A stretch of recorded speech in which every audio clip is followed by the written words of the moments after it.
Hi there guys, my name is Scott Kirby and I'm currently an elected member on council for the SRC and I'm running to be your SRC Vice President of Student Activities. Awesome, thank you for coming in. So in your manifesto you mentioned increasing the types of achievement available on the HVAR. You pointed out that only 13% of eligible SRC volunteers went for it in 2016. How will this increase under you and how will you encourage students to apply? So one of my main problems with it here at the moment, it's got a bit stagnant. So I think at the moment it would be a case of raising awareness for the here. A lot of staff and student members currently aren't really aware of its benefits. When it first got put in several years ago, employers liked the idea of it and they used it, and I think the emphasis on it has just kind of been lost a little bit. And the university doesn't really help in that situation because the here is quite kind of notoriously hard to get achievements on. For example, if you're a society committee member, you can only really be put on there if you're president, secretary or treasurer. It's notoriously hard to even get a vice president on, which you would think is quite an important role for a committee. So in that sense, I think it's about raising awareness and getting buy-in from staff members to make sure that they do their bit and put people on the here, and for students to realise that it's the academic transcript and it's the evidence for things like extracurricular activity. I mean, the transcript itself has your degree on it, so anything else that's put on it, such as if you're a class rep, things like that, it's just as important because it is proof of what you've done during university. How are you going to implement the leadership programme and ensure that it's actually worthwhile and useful to students? Yeah. So my idea for this leadership programme, it's kind of two-pronged depending on money, logistics and things like that. So the first idea that I have is around the idea of accessibility and making sure that every student in the university has access to an employability scheme like this. One of the issues with how our collegiate system works is that I do know there are students that leave university and they have their degree and they haven't really had that opportunity to develop their employability skills.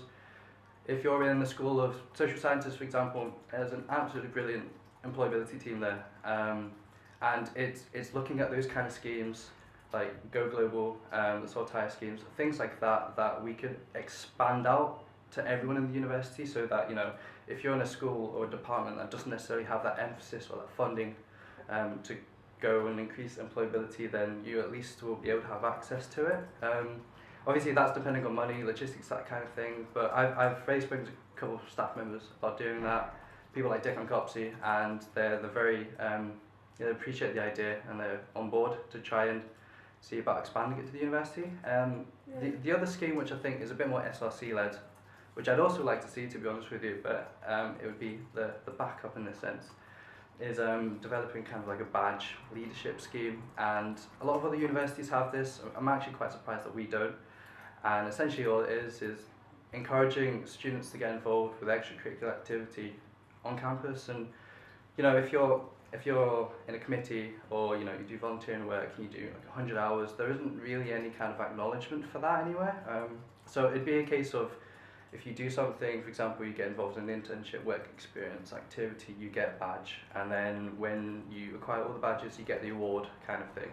And that's something the SRC could honestly think quite easily implement. So it could be a case of doing both of those things if, for example, the employability team and the career service and people like that are on board. But at this current moment in time, I feel like if I was to get elected for next year, they would be quite keen for it, because in the last few years, there's been a bit of an emphasis on graduate attributes. They've recruited someone quite recently to have a look into it. So it's definitely on the tips of the tongues of senior management and stuff like that. So yeah, it's good. Okay, so you briefly mentioned funding there, so where would that actually come from?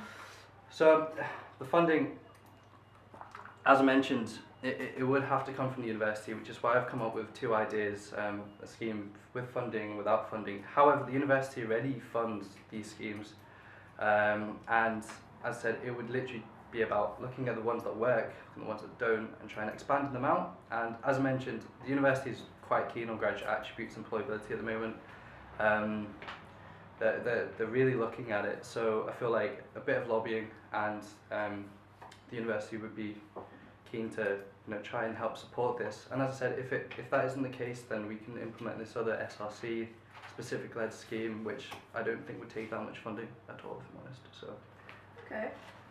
So how will you centralise student event communication, and how will you manage it and ensure that students actually use it? Yeah. So it's a bit of an ambitious manifesto point there, but I do very strongly believe it does need to happen. It's been on the lips of quite a few VPSAs in the last few years. I absolutely acknowledge that, but there's a reason why that's been put on people's manifestos the last few years.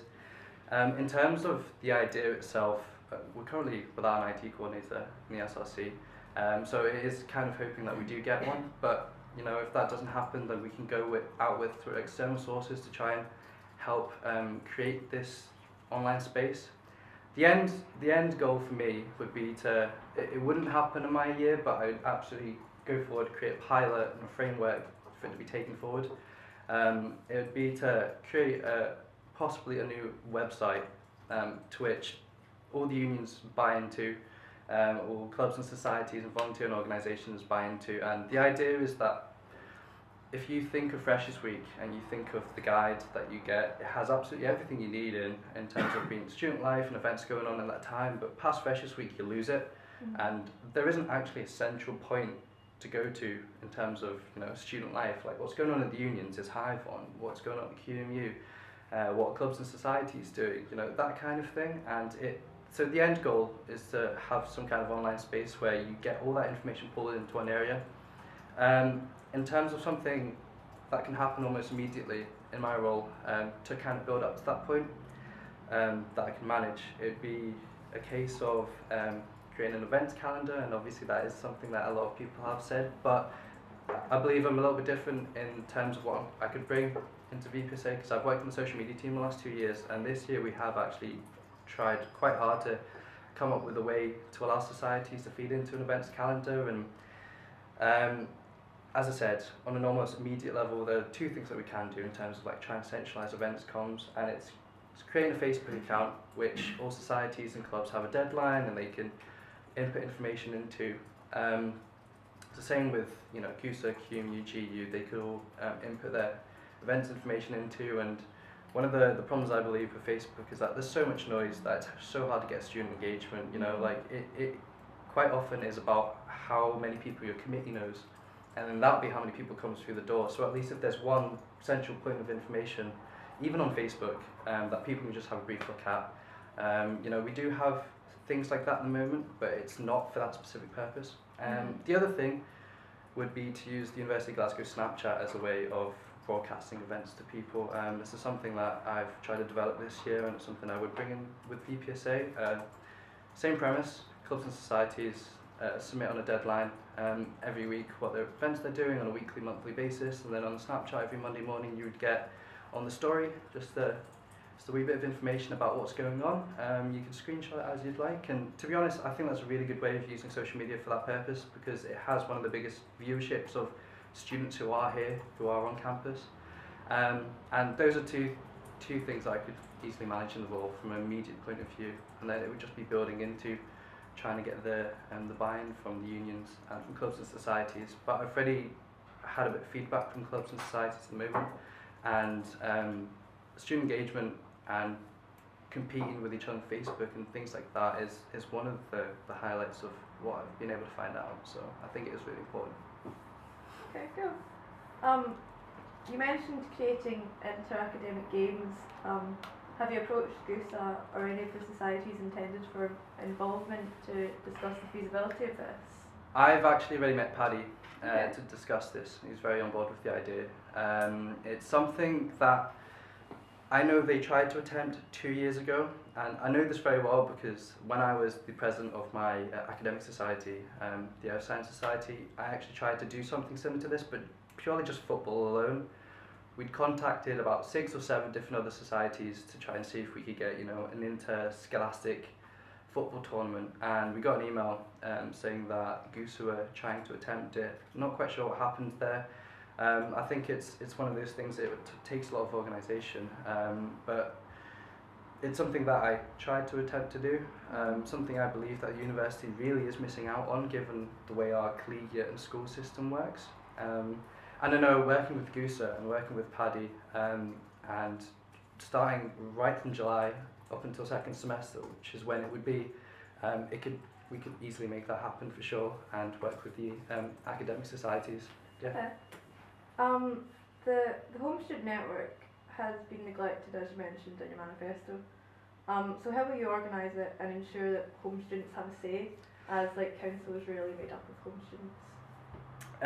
So the Homestead Network, well, one of the things about the Homestead Network, as you said, it's been neglected. Even just giving it a bit of impetus, a bit of effort, will bring it back to what it really needs to be. As I said in my manifesto, there are about 4,000 odd home students. It's about engaging those people. It's about engaging them during Freshness Week from the off and trying to get a committee together. As I said, I think even just putting the effort and the time into the Home Students Network would be important, just to get it back off the ground and give it the emphasis and the help it needs to look after those students. Okay.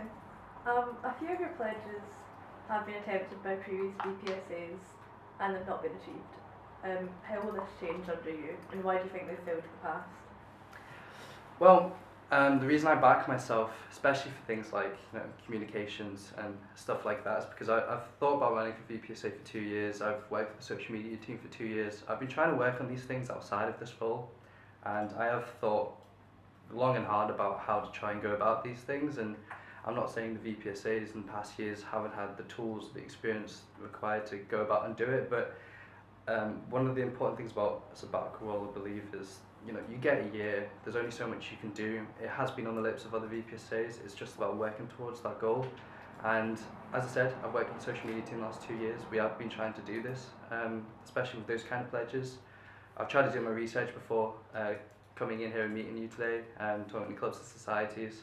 It's something that I would work from at the beginning, and I have thought about the process as to how to do it. Whether or not that means I do it or not remains to be seen, but I do believe I will go into the role with a bit more know-how and knowledge as to how to achieve those goals. So. Okay. So your manifesto, it kind of vaguely alludes to an amazing Freshers Week. What will you do to improve it? So, in the last 5 years, I think Freshers Week engagement has gone down. I think a lot of people would agree with me there. Statistics would back that up. And it's about adding a bit of a fresh take on the Freshers Week. And I know sabbatical role is about putting your emphasis on the year, and it's not necessarily about trying to change things for the sake of changing them. But I think with a lot of the competition that we're getting off campus, it's important to compete with these different organisations which are taking students away from Freshers Week here, and I feel like that is quite it's quite a sad thing, because I feel like the students are missing out in that sense. So it would be about revamping it a little bit, trying to add some new events in. I think maybe having some events off campus but run by the whole Freshers Week body would be quite an important thing. That's also something that a lot of other universities do. It gives students a way of trying to experience the city as well, as opposed to just staying on campus. I think that's also one of the problems with Freshers Week. It's a week long. You go to the unions, it's all on campus, and you don't necessarily have too much off campus. Glasgow's a big place, Scotland's a big place. We should be showing students the beauty of that from day one.